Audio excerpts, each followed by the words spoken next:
Entonces, vamos a ver una primera parte porque es bien extenso. Primera de Corintios 1.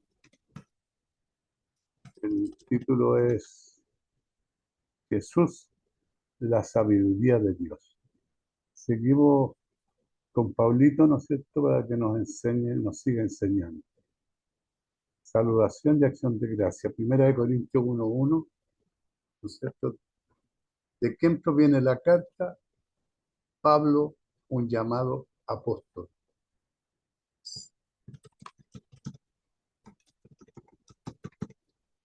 Pablo dice llamado a ser apóstol de Jesucristo por la voluntad de Dios, y el hermano Sostenes.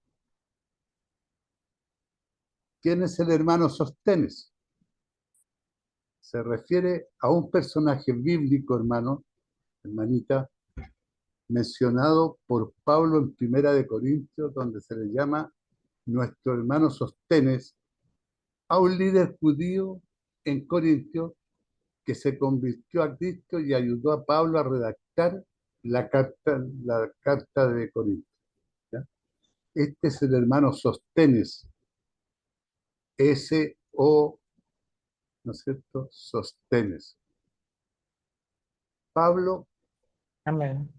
nos dice, el apóstol Pablo sigue el patrón normal de escritura de una carta de los tiempos antiguos. Nosotros, por ejemplo, escribimos una carta diciendo primeramente para quién es la carta y concluimos escribiendo de quién es la carta, ¿no es cierto? Al final firmamos nosotros y decimos que la carta la escribimos nosotros. Pero en la cultura antigua, hermano, en la cultura de Pablo, una carta comenzaba escribiendo de quién era la carta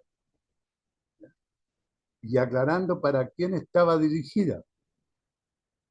Y Pablo tenía una historia extensa de contacto con la ciudad de Corinto, comenzando por cuanto estableció la iglesia en Corinto, yendo allí después de Atenas y quedándose por un año y medio. Esto está en Hechos 18, ¿ya? Hechos 18, capítulo completo. Él escribió una carta a los cristianos en Corinto desde la ciudad de Efeso, Hechos 19, lo cual se menciona en Primera de Corintios 5:9. Le dice, os he escrito por carta que no os juntéis con los fornicarios.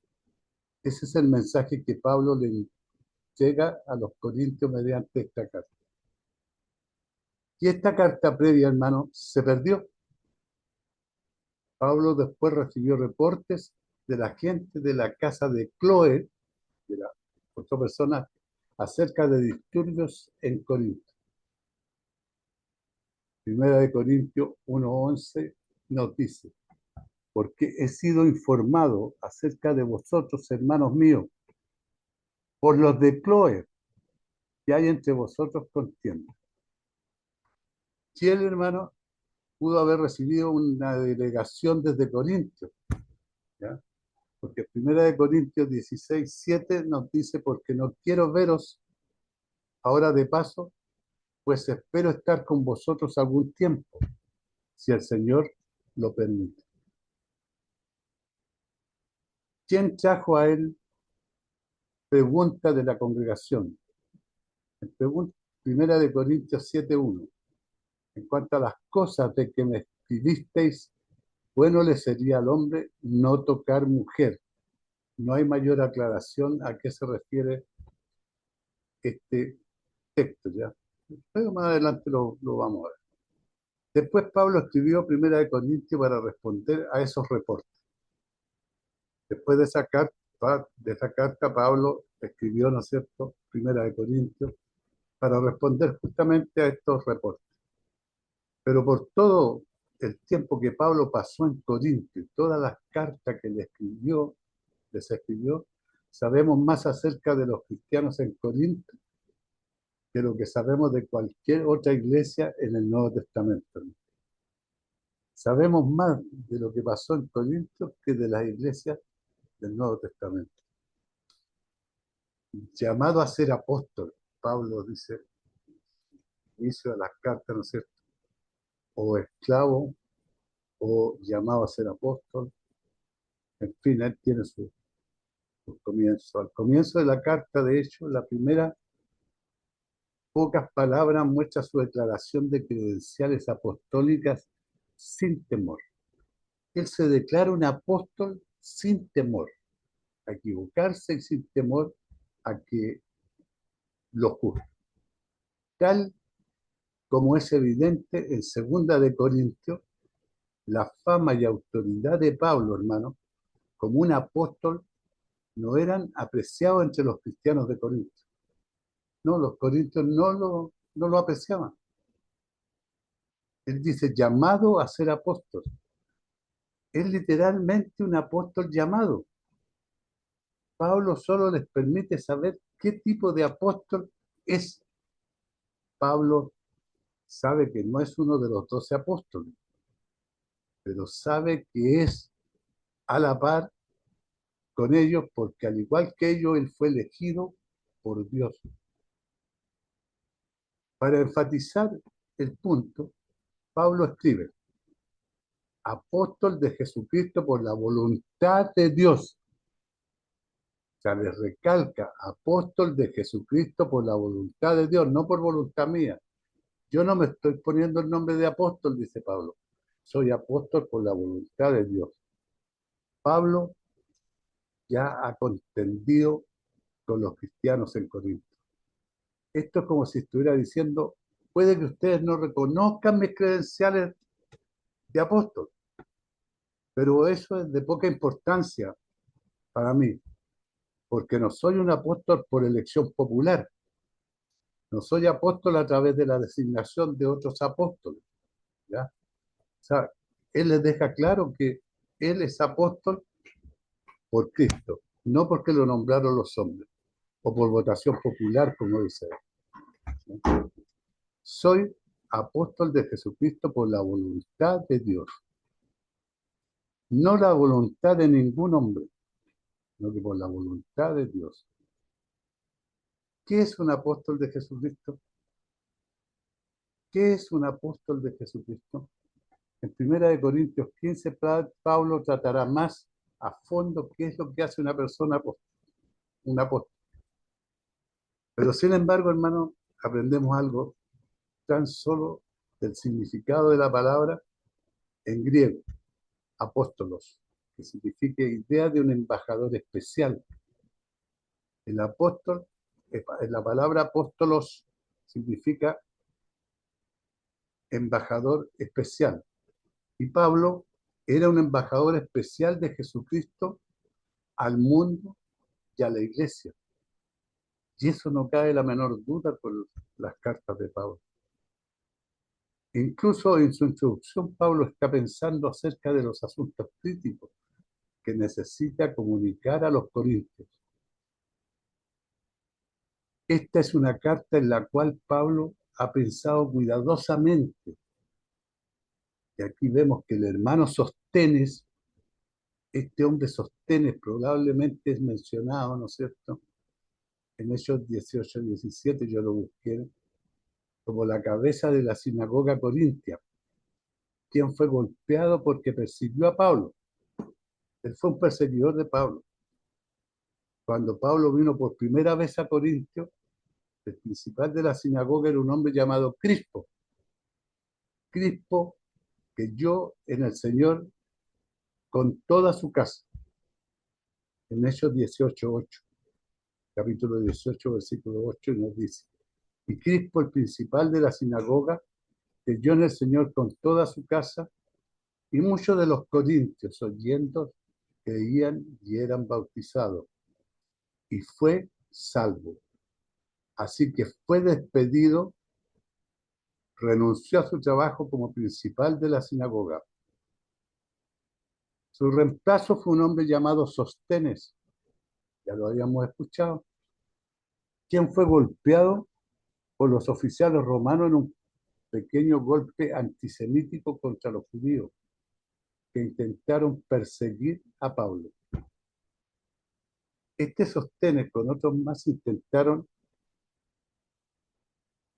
darle un golpe antisemítico, ¿no es cierto?, a Pablo, perseguir a Pablo. Quizás este mismo Sóstenes, ¿no es cierto?, en Hechos 18-17 ahora está con Pablo. Así que Pablo llama la atención hacia el hombre con el quien los cristianos corintios conocieron. El hermano Sóstenes era común en el mundo antiguo dictar una carta a un escriba, quien la escribiría por completo. ¿Ya? Entonces sacamos conclusión y vemos que el hermano Sóstenes era el escriba que tenía Pablo, ¿no es cierto?, que le escribía las cartas. Probablemente, dice, le afirma Sóstenes el escriba de Pablo. En el versículo 1 y 2, ¿no es cierto?, nos habla para la iglesia de Dios en Corinto. La iglesia de Dios que está en Corinto, a los santificados en Cristo Jesús, llamados a ser santos, con todos los que en cualquier lugar invocan el nombre de nuestro Señor Jesucristo, Señor de ellos y nuestro. A la iglesia de Dios, la mayoría de la gente, hermano, asocia la palabra iglesia con un edificio donde los cristianos se reúnen, ¿no es cierto?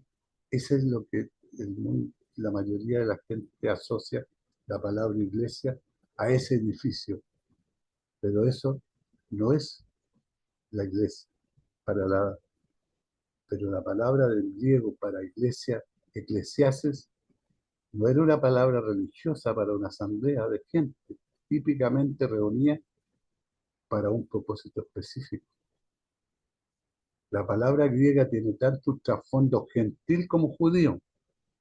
En su sentido gentil denota principalmente la asamblea ciudadana de una ciudad griega. Pero en su uso judío subraya su uso o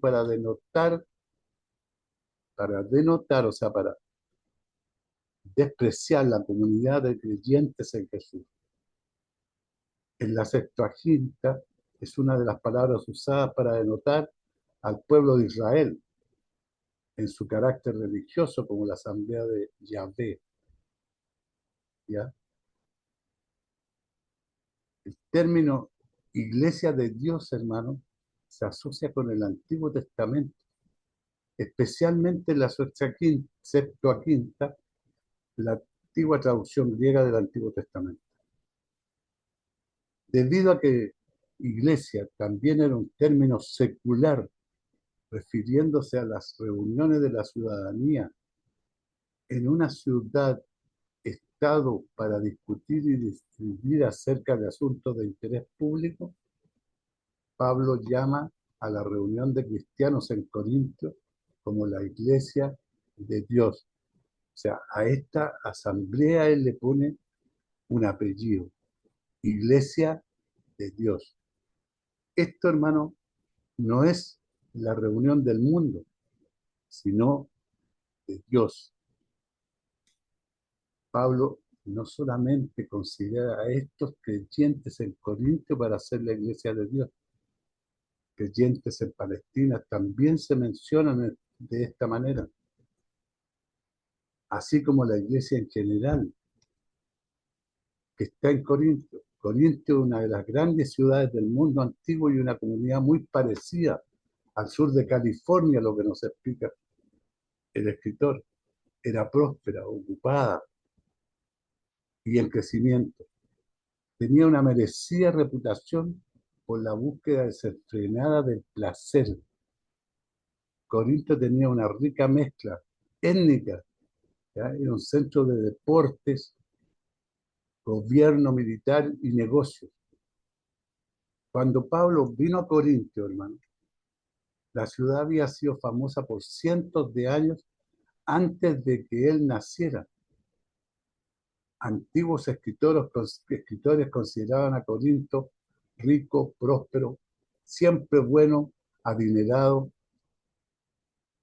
Entonces era un pueblo que tenía muchas cosas buenas.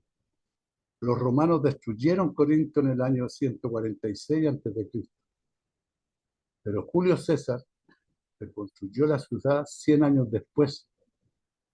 Muchas cosas, mi hermano, hicieron famoso a Corinto. Alfarería y latón corintio, que es una mezcla de oro, plata y cobre, ¿ya?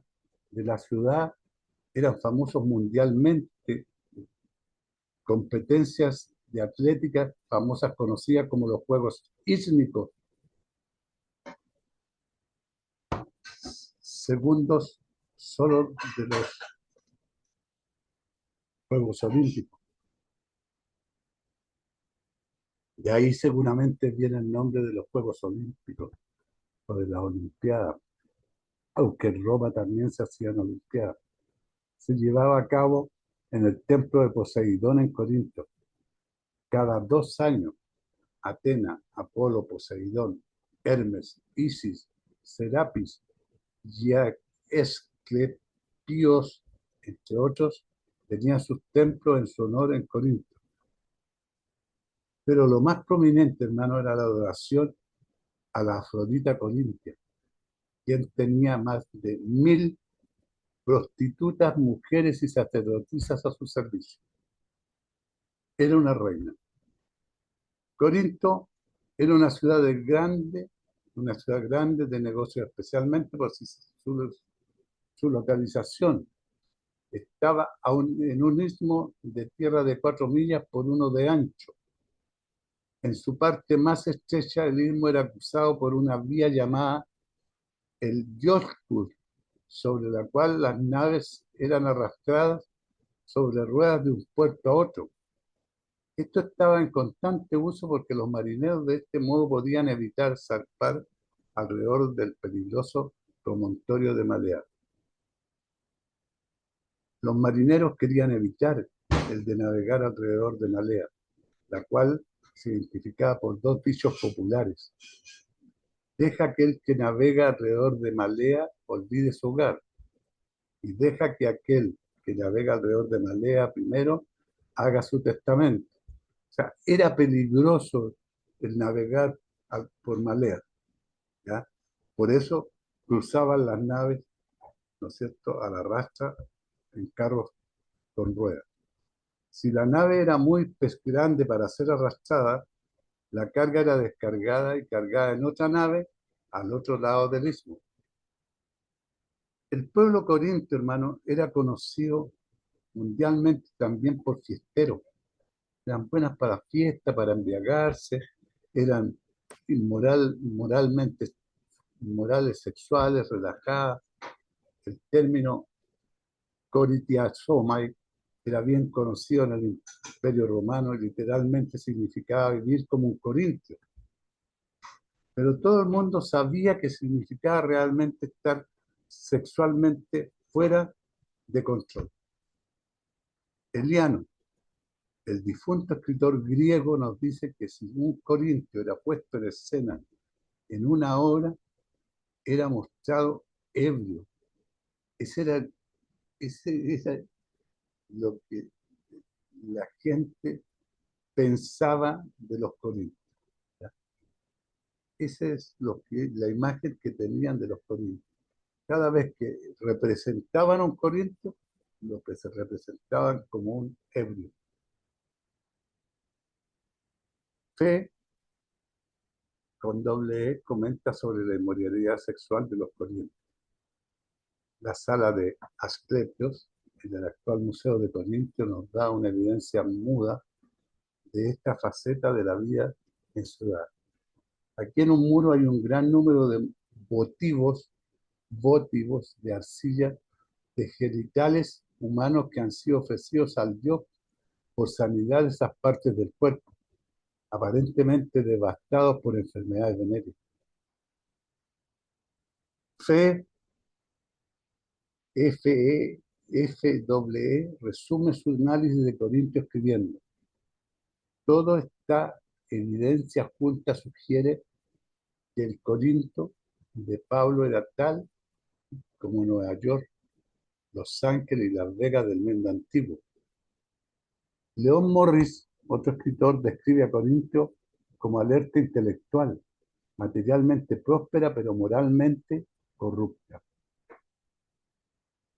Note el contraste, note el contraste, hermano. La iglesia de Dios que está en Corintio, entender la tensión entre la iglesia y la ciudad es importante para entender la carta de Primera de Corintios.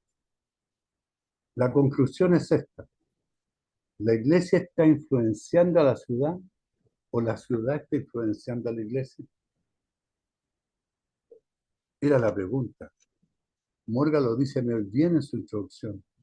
Corintios, la medida del error por parte de la iglesia es la medida en que se ha dejado influenciar por el espíritu de la época.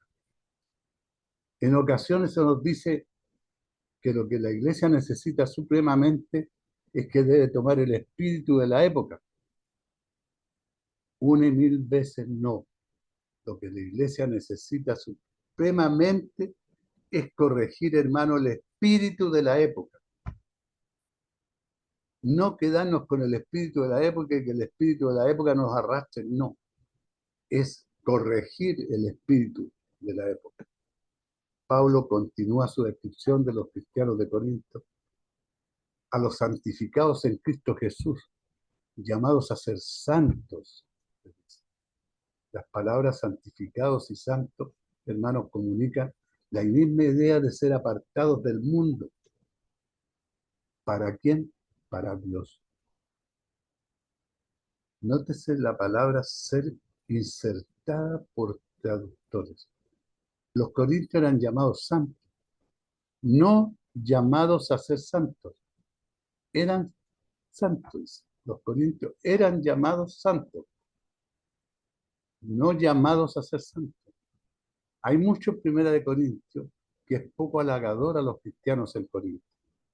Se muestra que tienen en ocasiones problemas de moralidad, problemas de doctrina, problemas de gobierno en la iglesia, problemas de dones espirituales, problemas de servicio en la iglesia, problemas de autoridad. Podría ser fácil para nosotros, hermanos, pensar que incluso no eran salvos, pero lo eran. Ellos fueron llamados santos. También podríamos pensar que decir llamados santos es una mera adulación, porque la forma en que Pablo los está preparando para el regaño no lo es. Los cristianos en Corinto son llamados santos, pero esto no está basado en un desempeño externo de los corintios.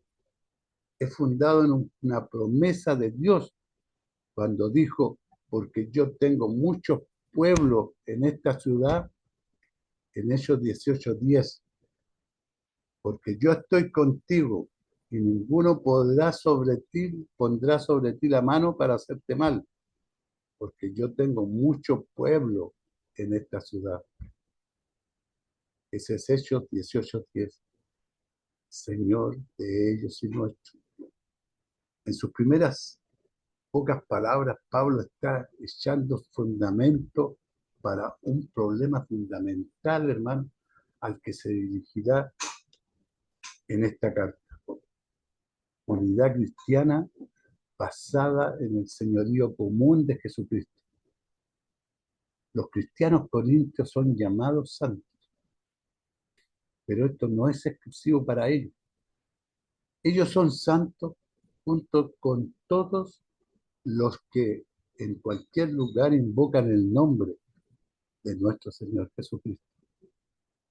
Jesús es tanto su Señor como nuestro Señor.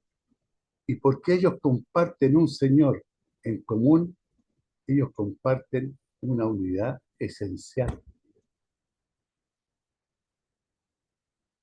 Versículo 1 al 3 nos dice: saludo, gracia y paz a vosotros. Gracia y paz a vosotros de Dios nuestro Padre y del Señor Jesucristo, nos dice Pablo. El saludo incluyendo gracia y paz es típico en las cartas de Pablo, hermano, y se apega a la costumbre tanto griega como judía. Pablo usa la misma frase del versículo 3 en otras 5 ocasiones en el Nuevo Testamento. Gracia, siempre es primero, paz, siempre segunda. Esto se debe, hermano, al hecho de que la gracia es la fuente de paz. Por eso él pone paz y después, o sea, primero pone gracia y después paz. ¿Ya? Sin gracia no hay y no puede haber paz. Pero cuando la gracia es nuestra, la paz necesariamente la debe seguir.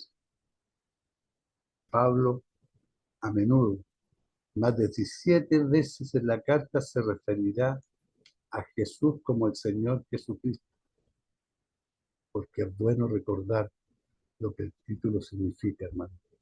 Señor, un título que designa no solo a un Señor y jefe, sino también al Señor revelado en el Antiguo Testamento, conocido como Yahvé o Jehová. Este término, hermano, no podría ser más que un amable de dirigirse como nuestro Señor, pero también podría ser usado como la deidad de uno que uno adora. El trasfondo realmente significativo, sin embargo, es su uso en la traducción griega del Antiguo Testamento para representar su nombre divino, Yahvé. Los cristianos usaron esto con su Biblia, estarían familiarizados con el término como equivalente de deidad. Yahvé era la deidad. Dios. Jesús, el nombre dado al hijo de María e hijo adoptivo de José, que es la pronunciación griega de Josué. El nombre Josué significa Yahvé, que es salvación. Cristo,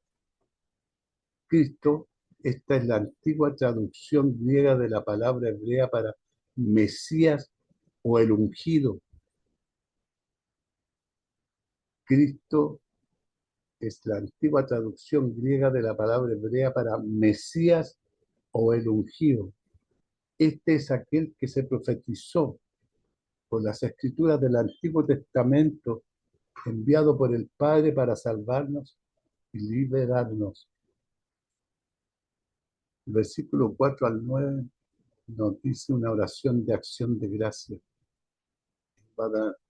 Gracias doy a mi Dios, dice Pablo, por vosotros, por la gracia de Dios que os fue dada en Cristo Jesús, porque en todas las cosas fuisteis enriquecidos en Él, en toda palabra y en toda ciencia, así como el testimonio acerca de Cristo ha sido confirmado en vosotros, de tal manera que nada os falta en ningún don, esperando la manifestación de nuestro Señor Jesucristo, el cual también os confirmará hasta el fin, para que seáis irreprensibles en el día de nuestro Señor Jesucristo.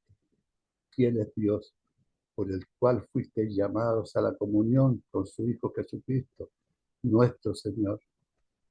Gracias, dice Pablo, doy a mi Dios siempre. Pablo, hermano, pasará la mayoría de su carta reprendiendo pecado y corrigiendo errores, aunque está agradeciendo sinceramente a Dios por su obra en ellos. Aquellos que sienten el llamado a reprender pecado y corregir errores de la iglesia, hoy en día deberían seguir el ejemplo de Pablo. Desafortunadamente, hermanos, muchos de ellos nunca comunican ningún ánimo con su corrección y consejo. Específicamente, Pablo agradece a Dios por la gracia de Dios que os fue dada en Cristo Jesús. La gracia que Dios nos dio en Cristo Jesús a todos los cristianos. Él le daba gracias permanentemente, como nosotros debiéramos darle gracias todos los días. Todo lo bueno que los cristianos corintios tienen de parte de Dios vino a ellos por gracia, como a nosotros, hermanos. A nosotros nada se nos ha dado porque merezcamos, se nos ha dado por gracia. También a los corintios, Dios les ha dado libremente, por sus propias razones. El efecto de la gracia en la vida de los cristianos corintios era hacerlos enriquecidos en él en toda palabra y en toda ciencia. Los corintios eran una iglesia rica, no solo materialmente, hermano, sino también en su hablar y conocimiento de Jesús, en toda palabra y en toda ciencia, el testimonio acerca de Cristo, en su abundancia de los dones. Nada os falte en ningún don, y viviendo en anticipación de la venida de Jesús, esperando. La obra de Dios en los corintios podía ser vista por lo que decían, por lo que aprendían, por un elemento sobrenatural en sus vidas, por su expectante anticipación del regreso de Jesús. Cuando Pablo miraba a la iglesia de Corinto, el poder decir, esta gente proclama a Jesús, ellos conocen de Jesús, hay dones sobrenaturales de Dios entre ellos y están emocionados por el regreso de Jesús. Cualquier problema que tuvieran ellos, hay puntos fuertes, muy impresionantes. ¿Puede decirse todo esto de muchas iglesias hoy en día, hermano? ¿Podemos decirlo? Podemos estar orgullosos de no tener los problemas de los corintios, pero tenemos sus puntos buenos. Sin embargo, estos aspectos positivos no eran un gran crédito a los cristianos corintios en sí. No eran logros espirituales de los corintios, sino la obra de la gracia de Dios en ellos. No falta en ningún don. Pablo agradece a Dios por los dones entre los corintios, a pesar de que estaban causando algunos problemas. Él reconoce que los dones no eran el problema, sino las actitudes y creencias incorrectas acerca de los dones. Los cristianos corintios en verdad eran dotados, aunque carnales. ¿No debería eso mostrarnos que los dones no son nada a menos que estén puestos en el altar de Dios? Que no es nada tener el don de oratoria, que no es nada tener el poder de la elocuencia, que no es nada tener aprendizaje, que no es nada tener influencia, a menos que sea dedicada a Dios y consagradas a su servicio, hermano. Eso es lo que Dios quiere. Os confirmará hasta el fin. Los cristianos corintios tenían sus puntos fuertes y tenían sus puntos débiles. Pablo alababa a Dios por sus positivos y expresa confianza en que Dios se encargara de sus puntos débiles y lo confirmará hasta el fin, para que puedan ser irreprensibles en el día de nuestro Señor Jesucristo. ¿Cómo puede Pablo estar confiado de esto cuando la iglesia en Corintios tenía tantos problemas, hermano? ¿Por qué podía estar tan confiado? Pero él puede estar confiado porque fiel es Dios. Él es aquel que los ha llamado a comunión con su Hijo, como nos ha llamado a nosotros. Así que Él es quien lo confirmará hasta el fin y los presentará irreprensibles. En estos primeros 10 versículos, hermanos, Pablo habla de Jesús en cada versículo, un total de 11 veces. En este énfasis de Jesús, Pablo está promoviendo la cura segura, la sanación segura para los problemas de los corintios, quitar su mirada de ellos y ponerla en Jesús. ¿Es solo para los corintios, hermano? ¿O es también para nosotros? Cuando la palabra nos habla todo. Pero hay un problema, el problema de la división. Versículo 1 al 10 nos habla de la petición inicial. No sean separados, sino unidos en la petición inicial que hace Pablo. Os ruego, pues, hermanos, por el nombre de nuestro Señor Jesucristo, que habléis todos una misma cosa y que no haya entre vosotros divisiones, sino que estéis perfectamente unidos en una misma mente y en un mismo parecer. Os ruego, pues, hermanos, Pablo era un apóstol de Jesucristo, hermano. Él tenía autoridad en la iglesia. Él tenía el derecho y la autoridad para ordenarle a los cristianos en Corinto en estos asuntos. En lugar de eso, con un corazón amoroso, les ruega, les pide con ellos que sean unificados como creyentes. Ahora, después de preparar las mentes para el regaño, actuando como un buen cirujano experimentado, quien toca la herida con cuidado cuando un remedio doloroso debe ser usado, Pablo comienza a manejarlo más severamente. Que no hay entre vosotros divisiones. La antigua palabra griega para división era schmata, aunque derivamos de ahí nuestra palabra en español cisma. Esta palabra griega realmente no significa un grupo o una facción, propiamente significa romper o rasgar. Y la petición de Pablo es que paren de rasgarse unos a otros, hermanos, rompiendo el cuerpo de Cristo. Eso es lo que le pedía Pablo, le pide Pablo a los Corintios, y lo que Dios nos pide y Cristo nos pide a nosotros. El contraste con divisiones es que estéis perfectamente unidos en una misma mente y en un mismo parecer, en lugar de ser apartados. Pablo les pide que sean unidos juntos en una misma mente y en un mismo parecer, acerca de perfectamente unidos, una palabra médica usada para soldar huesos que se han fracturado o unir articulaciones que se dislocaron, hermano. La desunión no es natural y debe curarse. El versículo del 11 al 13 nos habla, Pablo expone la insensatez de su división. Porque he sido informado acerca de vosotros, hermanos míos, por los de Cloé, que entre vosotros hay contienda. Quiero decir que cada uno de vosotros dice, yo soy de Pablo, y yo de Apolos, y yo de Cefas, y yo de Cristo. ¿Acaso está dividido Cristo? ¿Fue crucificado Pablo por vosotros? ¿O fuiste bautizado en el nombre de Pablo? Por los de Cloé. Cloé era una mujer, probablemente una cristiana, que en sus intereses de negocios causaron que sus representantes, aquellos en su casa, viajaran entre Efeso y Corinto.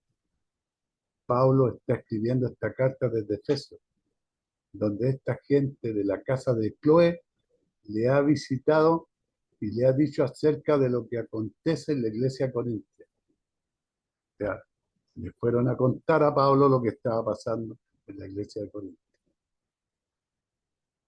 Sobre Chloe, esta era sin lugar a duda alguna matrona muy religiosa, una mujer muy religiosa en Corintio, cuya familia fue convertida al Señor, algunos de los cuales fueron probablemente enviados al apóstol para informarle, hermano, de la disensión que había, de los problemas que habían prevalecido en la iglesia de ese lugar. Hay entre vosotros, le dice Pablo, contienda. La iglesia de Corintios sufrió bajo peleas y conflictos. Este conflicto hizo que se dividieran en grupos o bandos, cada uno con su propio líder. Yo soy de Pablo, decían uno. Estaba el grupo de los de Pablo, quienes se declaraban, estamos siguiendo la pisada del hombre que fundó la iglesia, el apóstol Pablo. Somos los que realmente estamos bien con Dios. Yo soy de Apolo, decía el otro grupo. Estaba el grupo de Apolo, quienes declaraban, estamos siguiendo las pisadas del hombre que es grande en poder y dones espirituales, y un hombre impresionante. Somos los que realmente estamos bien con Dios. Hechos 18, versículos 24 y 25 nos dice, llegó entonces a Efeso un judío llamado Apolos, natural de Alejandría, varón elocuente, poderoso en las escrituras. Este había sido instruido en los caminos del Señor, y siendo del espíritu fervoroso hablaba y enseñaba diligentemente lo concerniente al Señor, aunque solamente conocía el bautismo de Juan. Yo de Cefas, estaba el grupo de Pedro, quienes declaraban que estaban siguiendo las pisadas del hombre que es el primero de entre los apóstoles. Jesús le dio la llave del reino de los cielos y Él es nuestro hombre. Somos los que realmente estamos bien con Dios. Yo de Cristo. Estaba el grupo de Jesús, quienes declaraban, todos ustedes son muy carnales, siguiendo a puros hombres. Estamos siguiendo las pisadas de nadie más que Jesús mismo. Somos los que realmente estamos bien con Dios. Es posible, hermano, que no haya habido algún grupo de Pablo, o grupo de Apolo, o grupo de Pedro, o grupo de Jesús en Corinto. Más tarde en esta carta, Pablo escribe que él transfirió a él mismo, a Apolos, lo que era aplicable para otros.